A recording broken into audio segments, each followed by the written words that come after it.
Hai, ini ada contoh soal berupa saldo dari buku besar dan beberapa informasi tambahan untuk kita buat jurnal penyesuaiannya.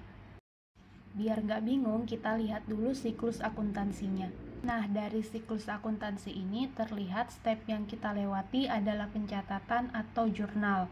Di step penggolongan pun kita langsung masuk ke total dari saldo masing-masing akun di buku besar. Oke, jadi step berikutnya itu kita masuk ke tahap pengikhtisaran. Kita mulai dengan membuat neraca saldonya. Tapi sebelum itu kita analisis dulu akun-akun ini masuk ke sisi debit atau sisi kredit. Untuk tahu sisi debit atau kreditnya, gunakan persamaan dasar akuntansi. Kita bahas yang sisi kredit dulu ya. Penyisihan piutang yang diragukan berada di sisi kredit karena dia mengurangi saldo dari piutang dagang. Kemudian akumulasi penyusutan gedung dan penyusutan peralatan masing-masing berada di sisi kredit juga karena mengurangi saldo atau nilai dari gedung serta peralatan.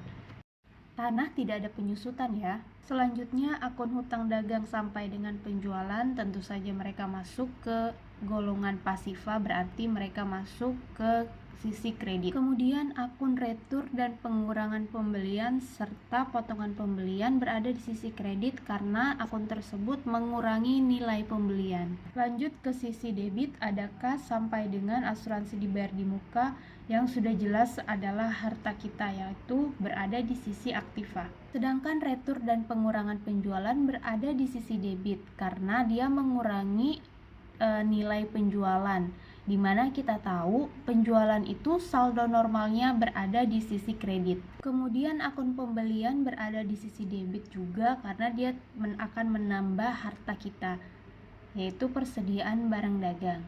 Kemudian freight in berada di sisi debit juga karena dia akan menambah nilai dari pembelian. Untuk akun beban sudah jelas dia saldo normalnya berada di debit ya. Nah, ini ada potongan penjualan, dia saldo normalnya di debit karena dia akan mengurangi nilai dari penjualan, dimana yang kita tahu penjualan itu saldo normalnya kredit. Semoga makin paham ya dengan logika debit dan kredit. Nah, setelah menentukan posisi debit atau kreditnya, sekarang kita mulai susun neraca saldonya. Tapi sebelum itu, seperti yang kita tahu, neraca saldo itu kan selalu seimbang antara debit dan kredit. Jadi kita bagi dua dulu aja total dari saldo buku besar. Nah, nanti hasilnya akan menjadi total neraca saldo. Kalau neraca saldonya tidak seimbang, berarti ada dua kemungkinan. Yang pertama, soalnya salah atau kita salah dalam menyusun neraca saldo. Nah, ini dia neraca saldonya, disusun dari akun yang paling liquid dan total antara debit dan kreditnya sudah seimbang. Setelah neraca saldo, langkah selanjutnya kita masuk ke jurnal penyesuaian. Nah, ini tuh narasi informasi tambahannya sudah jelas sebagai jurnal penyesuaian ya, bukan jurnal umum. Nah, ini langsung aku tampilkan aja ya jurnal penyesuaiannya, nanti kita bahas satu-satu. Penyesuaian yang pertama ada piutang tak tertagih sekitar 1% dari penjualan dikurangi retur dan pengurangan penjualan. Hasilnya 14.344. Angka jurnal penyesuaian ini diperoleh dari neraca saldo ya. Kemudian penyesuaian yang kedua ada penyusutan atas gedung 4% per tahun dan peralatan 10% per tahun. Tinggal dikalikan aja dengan nilai dari gedung dan nilai dari peralatan itu. Selanjutnya ada asuransi yang digunakan selama tahun itu sejumlah 10.400. Langsung aja kita masukkan nilainya ke jurnal beban asuransi terhadap asuransi dibayar di muka karena kita sudah mengetahui berapa asuransi yang sudah terpakai. Kemudian penyesuaian selanjutnya ada gaji karyawan yang masih harus kita bayar di tanggal 31 Januari senilai 10.000. Penyesuaian yang kelima ada iklan dibayar di muka yang sudah digunakan senilai 1.480.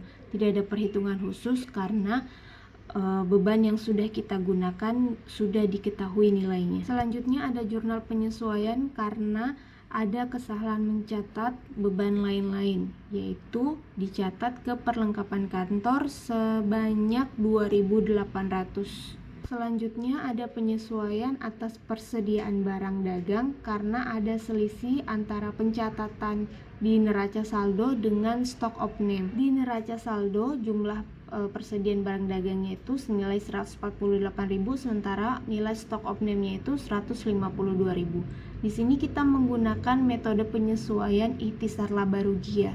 Oke, penyesuaiannya sudah beres ya. Total debit dan kredit pun sudah sama. Nah, untuk memudahkan dalam penyusunan laporan keuangan, sebaiknya kita membuat worksheet atau kertas kerja. Nah, ini dia worksheetnya atau kertas kerjanya yang berjumlah 10 kolom.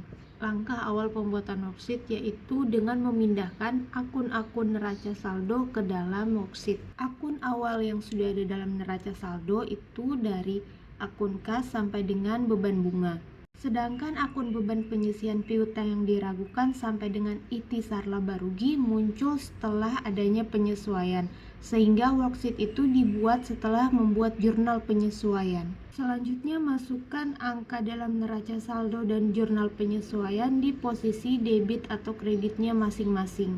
Selanjutnya masukkan angka dalam neraca saldo dan jurnal penyesuaian ke dalam neraca saldo setelah disesuaikan. Jika angka antara neraca saldo dan jurnal penyesuaian sama posisinya, misalnya neraca saldo debit dan jurnal penyesuaian debit, atau neraca saldo kredit dan jurnal penyesuaian kredit, tinggal dijumlahkan saja. Dan jika posisi angkanya berlawanan, maka yang ditulis dalam neraca saldo adalah selisihnya. Misalnya pada akun beban iklan, angka di neraca saldo di posisi debit senilai 18.000 dan jurnal penyesuaian berada di posisi kredit senilai 1.480, sehingga yang muncul dalam neraca saldo adalah 17.320 di posisi debit karena lebih besar debit dalam neraca saldo. Neraca saldo setelah disesuaikan beres. Sekarang masukkan semua akun-akun tersebut sesuai dengan posnya masing-masing ke dalam ikhtisar laba rugi ataupun ke dalam neraca. Karena dalam ikhtisar laba rugi total selisihnya itu berada di posisi debit, maka hasil yang diperoleh PT Jala adalah profit atau laba. Worksheet sudah beres. Sekarang kita lanjut ke laporan keuangannya, dimulai dengan laporan laba rugi.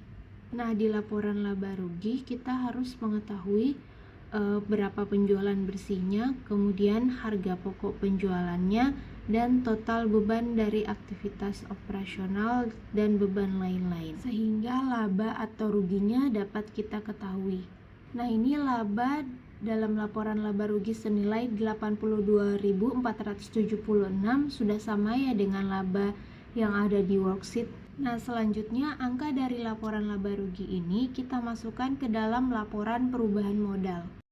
Dalam laporan perubahan modal kita membutuhkan informasi modal awal. Modal awal di sini bisa kita lihat di neraca saldo ya. Kemudian masukkan angka dari laporan laba rugi sehingga diperoleh penambahan terhadap modal itu 82.476 dan diketahui modal akhirnya senilai 331.936.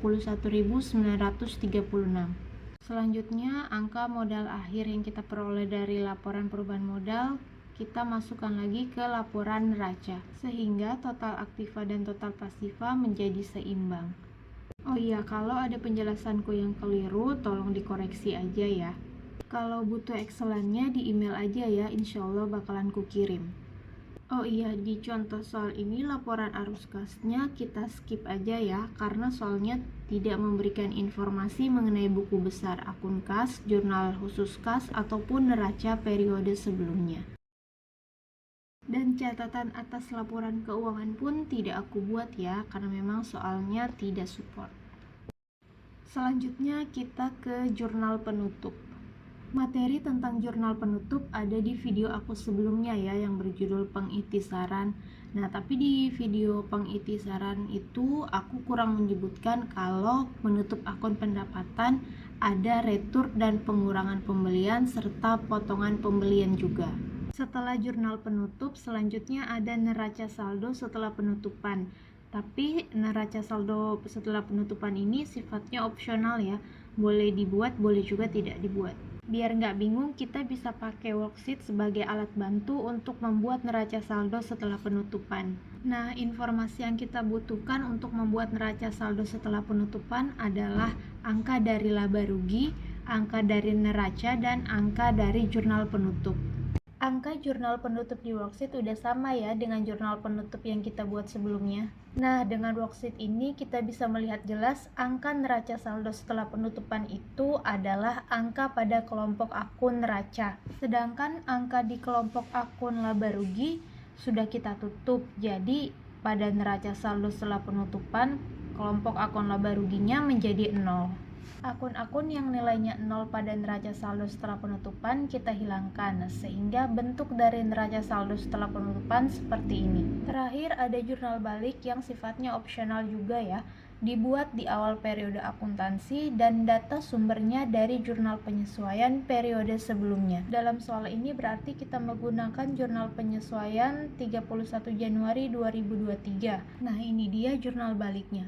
Tidak semua jurnal penyesuaian harus dibuat jurnal baliknya ya. Ini aku tampilin lagi worksheet dari semua step yang sudah kita buat sebelumnya.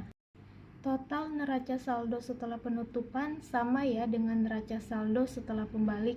Nah, ini dia akun-akun yang akan kita olah lagi menjadi laporan keuangan di periode berikutnya. Dalam soal ini yaitu periode akuntansi Februari 2023. Oh iya, ini ada beban yang posisinya di kredit.